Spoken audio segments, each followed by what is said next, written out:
This week on Siskel and Ebert, Bill Paxton and Billy Bob Thornton find a lot of cash and a whole lot of trouble in a simple plan. Michael Caine discovers a songbird called Little Voice. And an unlikely hero leads his people to freedom in The Prince of Egypt.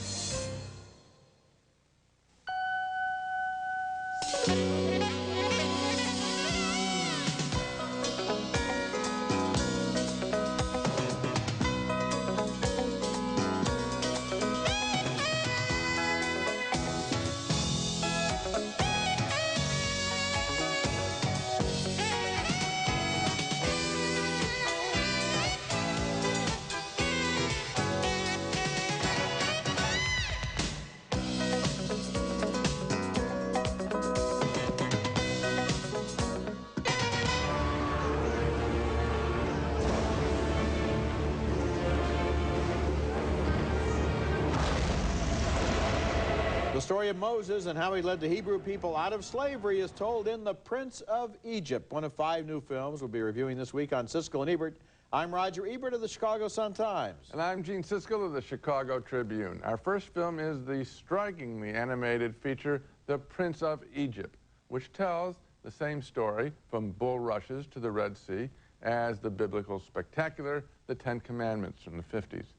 And here, the baby Moses is discovered by the Egyptian queen, voiced by Helen Mirren. Come, Ramesses. We will show Pharaoh your new baby brother, Moses.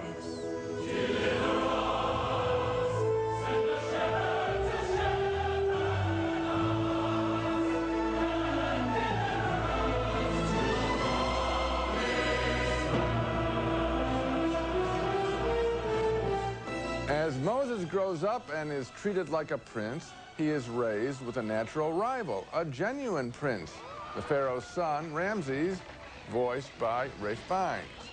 Moses' voice here is supplied by Val Kilmer. Come on, Moses, admit it, you've always looked up to me. Yes, but it's not much of a view.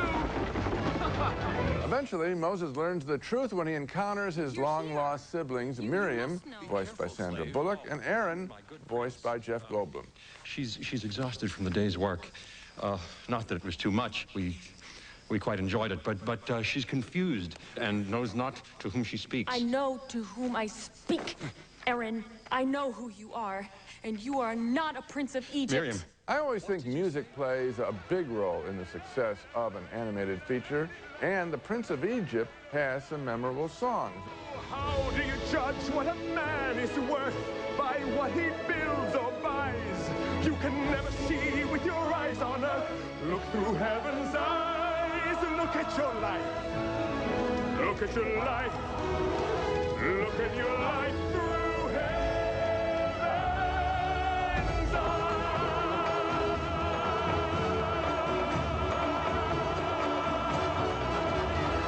So what we have here is a classic story, well told, beautifully drawn, with an occasional musical sequence that's memorable. That's more than enough for me to give thumbs up to The Prince of Egypt. Oh, I get thumbs up too, Gene. I thought this was a wonderful animated film, and all the more so because it tells a genuine, legendary, and historical story and doesn't necessarily cute it up into all kinds of stuff with little, cute little Egyptian birds dancing around and so forth. And the thing that kind of struck me, not long ago I saw Cecil B. DeMille's original silent version of the Ten Commandments, and then of course he made the famous sound version. And this has now become kind of like a movie archetype with the slaves groaning as they try to pull these enormous rocks to build the pyramids, and the slave drivers and the pharaoh and so forth. And it becomes an enormously powerful story that actually it was DeMille who first set into motion, because his visual ideas from the 20s are still being used now in the 90s. We both know that animation was originally used to make fables come alive, classic stories. Well, this is, of course, one of the key stories in human history, and you're quite right. It has an energy, even though we know it. So and actually, in a sense, because we know it, we can sit back and appreciate the artfulness of the film. What about the great scene everybody remembers from seeing Ten Commandments on television, the parting of the Red Sea? It is done so well here. I mean, the way that the animation makes the water seem to stand up looks really so much more convincing than the special effects in the live action film. Also, I felt that during the story, a little religiosity did creep through. There was some moments when you thought a value system was being presented. I agree with you. You know, I love animation. I love it most of all when it gets a little bit off the beaten path, because it doesn't all have to be just cute little talking animals. It can sometimes deal with great stories and great concepts, and here's an example where it does. Okay, next movie. And our next movie is Shattered Image, a film so deliberately difficult to view that I felt like the subject of an experiment while I was watching it. One of those experiments where they prop your eyelids open with the toothpicks. If you're about to tell me you understand this picture... Oh, I do. If I were wearing a hat, I'd take it off. I understand this picture. I understand... Good for you. First of all, most of all, I understand what I don't understand about it. As the film opens, we meet Anne Perriot as a contract killer who murders men for hire. Her name is Jessie, and her male friend is Brian, played by William Baldwin. You're still here. Sex, sleep, we're forgetting one of the bare necessities. Come on, help me out. Privacy. Then we meet another Jessie, also played by Perriot, but in a kinder, gentler version. This Jessie is a newlywed on a honeymoon, also with a man named Brian, also played by William Baldwin. In Jamaica, they meet a woman named Paula, played by Lisanne Falk. Don't suppose I'll be seeing much of you two, considering. Watch him like a hawk. The honeymooning Jessie is disturbed by dreams of the killer Jessie, or is it that the killer Jessie is disturbed by dreams of the honeymooning Jessie? Why does it bother you so much? Because I'm so weak in that dream. Because I think someone is trying to kill me in it. We don't know who is dreaming and who is real, and neither does Jessie, until the end, when the solution is not nearly rewarding enough to repay me for all the thought that I had to put into this movie. I like puzzles when they can be solved and when the solution is intriguing, but not puzzles just for the sake of puzzlement. You explained it beautifully. It's perfectly... I'll go into the ending in more detail, but I wouldn't want to give it away. I just think people at home are, you know, picking up old newspapers to read, anything, you know. Well, anyway, here's a movie about a woman who either does or doesn't think, or doesn't think that she either does or doesn't do any of this stuff, and at the end you find out whether she did or didn't. And how about the big surprise that some glass is shattered at the end of the film? Come on. All the way through, there's a kind of a shatter. Whenever the telephone rings or something, it puts her over into the other mode, and it put me over into the other mode, too. Coming up later in the show, Bill Paxton and Billy Bob Thornton find $4 million and scheme to keep it with a simple plan. It's stealing. It's the American dream in a gym bag. He just wants to walk away from it. And coming up next, Michael Caine intends to make a star of a young woman called Little Voice. You've got Judy Garland in there. We can do a lot with that. It'll cost you. Meet Hallie. I'm not Hallie. Right, Annie. Are you sure I'm Annie? Hallie? You talking to me? Annie? Yes. Find out who's who and catch all the fun. Thank you very much. Disney's The Parent Trap, rated PG, coming to video this Tuesday. Sit back, relax, it's gonna be a long one. And I hope the food is better this flight. It isn't. What's that? Balanced nutrition bar. A nutrition bar? I'd rather eat airline food. These taste really great. Right, a nutrition bar with great taste. That'll happen when pigs fly. Bob? With half the fat of the leading candy bar, Balanced Nutrition Bars satisfy your hunger in a variety of great tasting, all-natural flavors. Good. So, get some balance in your life. I'm a mom and a pharmacist. It's my job to know that the best therapeutic lotion available without a prescription is Curel. Curel moisturizes better than any leading therapeutic lotion. It just heals dry skin better. You can see the cure in Curel. You like Marilyn, yeah? Yeah. Can you do her as well? There you go. I have this thing about saxophone players. I don't know what it is. My spine turns to custard. I get goose pimply all over. A tacky showman played by Michael Caine tries to convince a young woman that she can have a show business career. And her mother is enthusiastic too. That's the setup for our next film, the entertaining Little Voice, which takes us into a working-class English family and shows us how the possibility of stardom for one member of the family affects them all. The talented one is a shy young woman who has the amazing ability to replicate the voices of famous singers. I wouldn't bring you down here for nothing. You've got to...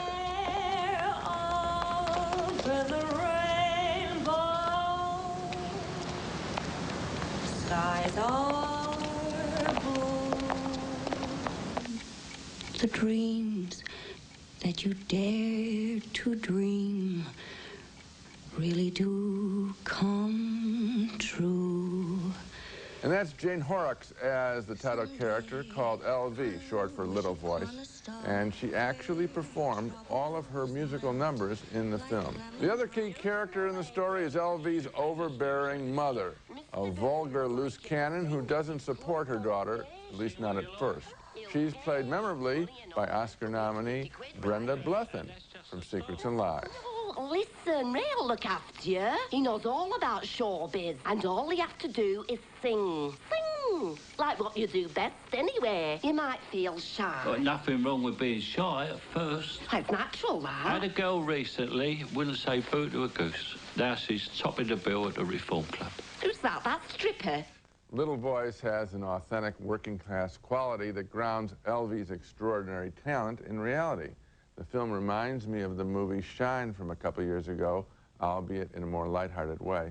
Think about it. Both involve exceptional talents, struggling to flourish in nearly crippling environments.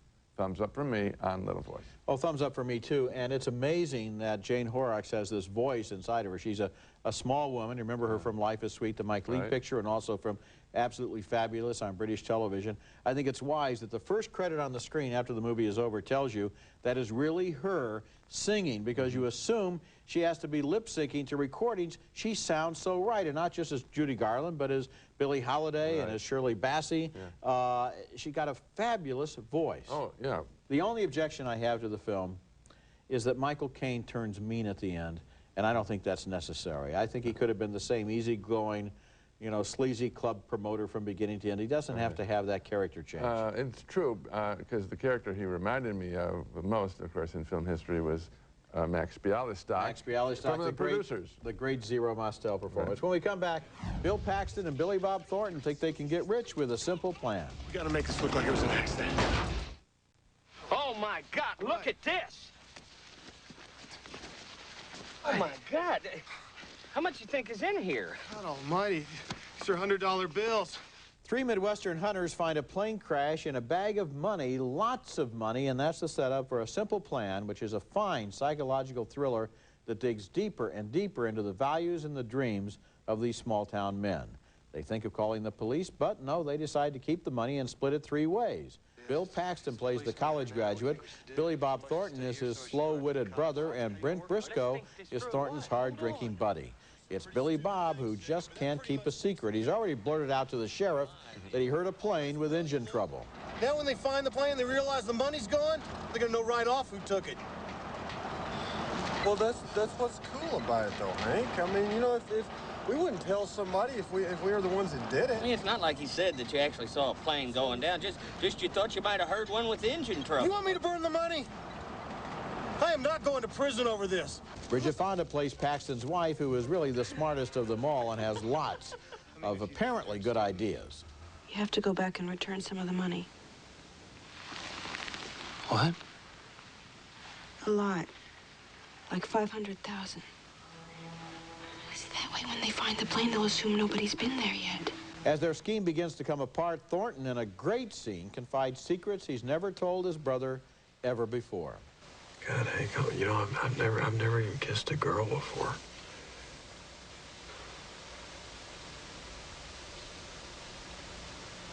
So, you know, if being rich will change that, I'm all for it.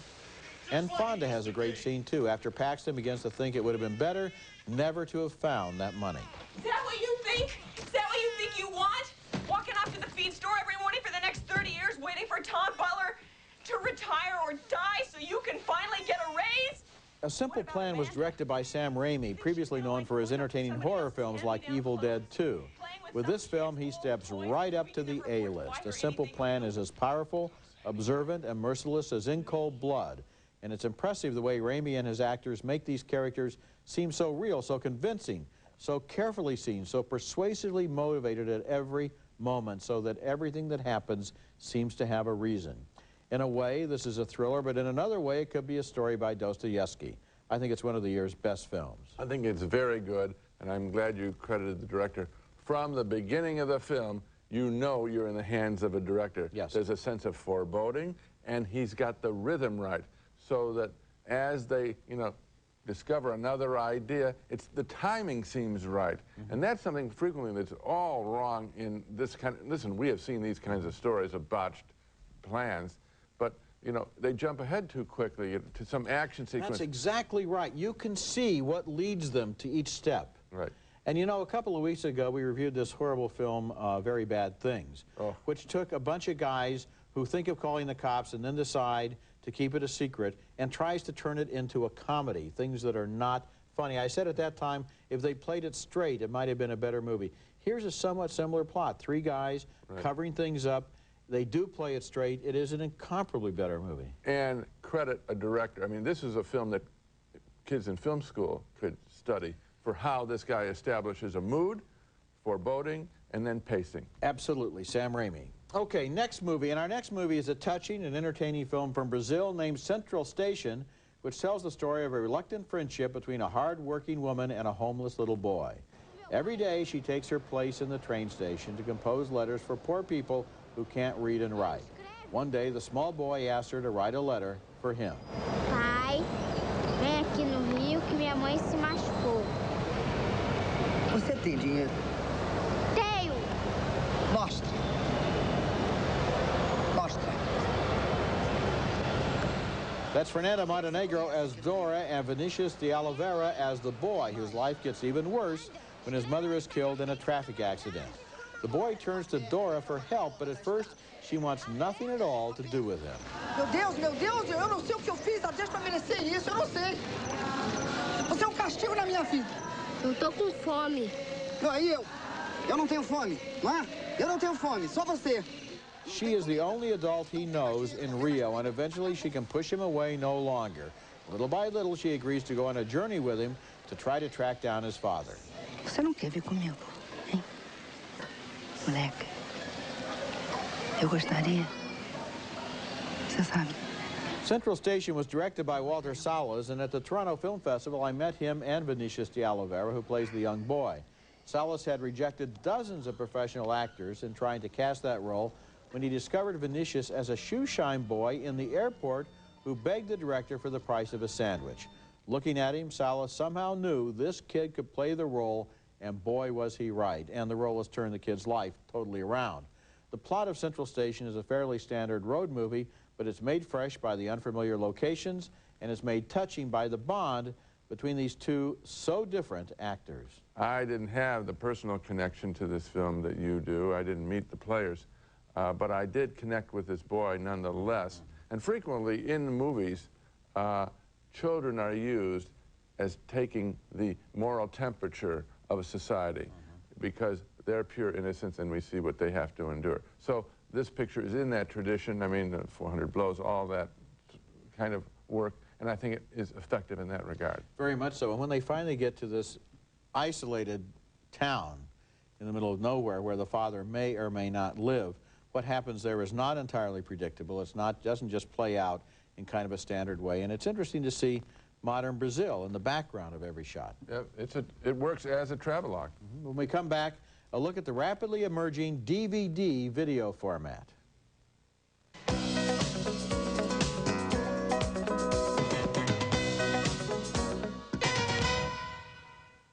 In the beginning, Nick fell for Elizabeth, but now he's fallen for Meredith. No way. So Hallie and Annie are doing everything they can. They're recreating the night we met. To make Nick and Elizabeth fall in love again.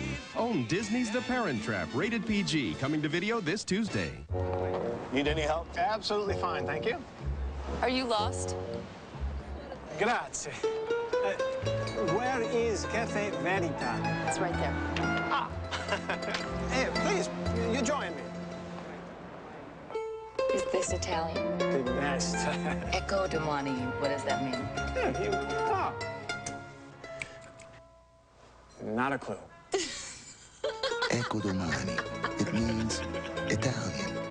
I'm a mom and a pharmacist. It's my job to know that the best therapeutic lotion available without a prescription is Curel. Curel moisturizes better than any leading therapeutic lotion. It just heals dry skin better. You can see the cure in Curel.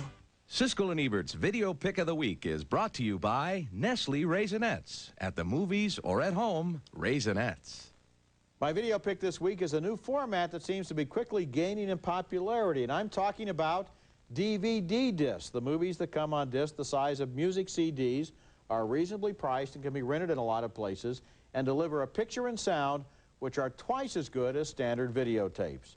There are now about 2,000 titles available on DVD, and I've made a selection from new releases that came out just this week. For example, the DVD version of Good Will Hunting with no less than 11 scenes that were not used in the movie. It's like tic-tac-toe.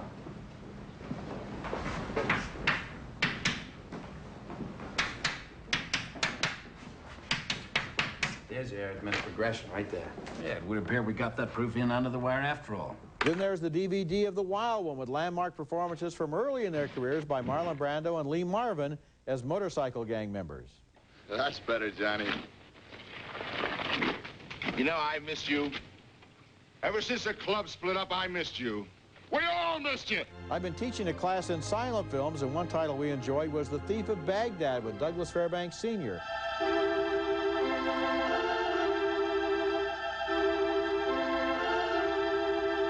I'm told that Laserdiscs, a format I've admired and loved for 13 years, are on their way out in 1999.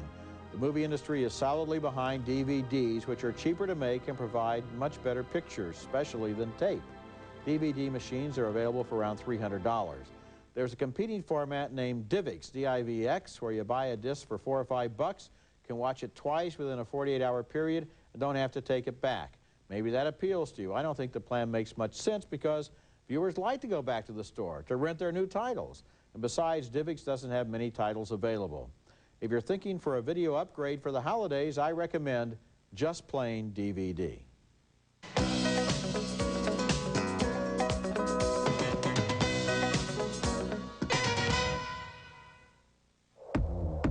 Star Trek is a culture. It's about hope, diversity, camaraderie. It's part of us. It's about technology. Tricorders. Replicators. Transporter. Computers. And the phasers. Oh. There's a new movie coming out. I have visited the website. Engage. You can buy everything online. Where else would you buy a Borg? Coming soon, one of the best online stores in the universe. The Star Trek Online Store, an IBM e-business. I've asked Patty to show you how easy it is to use 1010-9000, the only number you need to get directory assistance anywhere in America. Watch. Patty just dials 1010-9000 and tells the operator whose number she wants. Leslie Weller, Denver. The operator finds the number, even offers to dial it with no connection charge. No connection charge? Sure, dial it for me. With 1010-9000, it's that easy. 1010-9000, directory assistance for everyone in America. Now let's take another look at the movies we reviewed on this week's show. 2 thumbs up for the biblical animated epic, The Prince of Egypt. It opens on December 18th. 2 thumbs down for Shattered Image, a psychological would-be thriller that has a plot that defies understanding. 2 thumbs up for Little Voice, with the fine performances of Jane Horrocks, Michael Caine, and Brenda Blethyn. 2 thumbs up for A Simple Plan, a razor-sharp thriller starring Bill Paxton and Billy Bob Thornton, well directed by Sam Raimi. It opens next week. And finally, 2 thumbs up for the heartwarming road movie from Brazil, Central Station. Remember, you can hear our reviews on the web at Siskel-Ebert.com, and next week we'll be back with reviews of more new movies, including Star Trek Insurrection with Patrick Stewart and the crew of the Enterprise pitted against the Federation. Also, Psycho, a shot-by-shot remake of the Hitchcock classic starring Anne Heche and Vince Vaughn. That's next week, and until then, the balcony is closed. When it comes to consumer electronics, everything you need to make an informed decision is now in one place. 800.com, the ultimate electronics zone. There's one way to guarantee whiter teeth. Rapid White by Natural White whitens teeth. Safe, effective. Rapid White by Natural White, we guarantee whiter teeth. Embark on the Mist Challenge with your friends. Enjoy twists and turns never before seen in a board game. The Mist Board Game by University Games. The new Roger Ebert's Movie Yearbook 1999, now with every recent Ebert movie review, available at bookstores everywhere.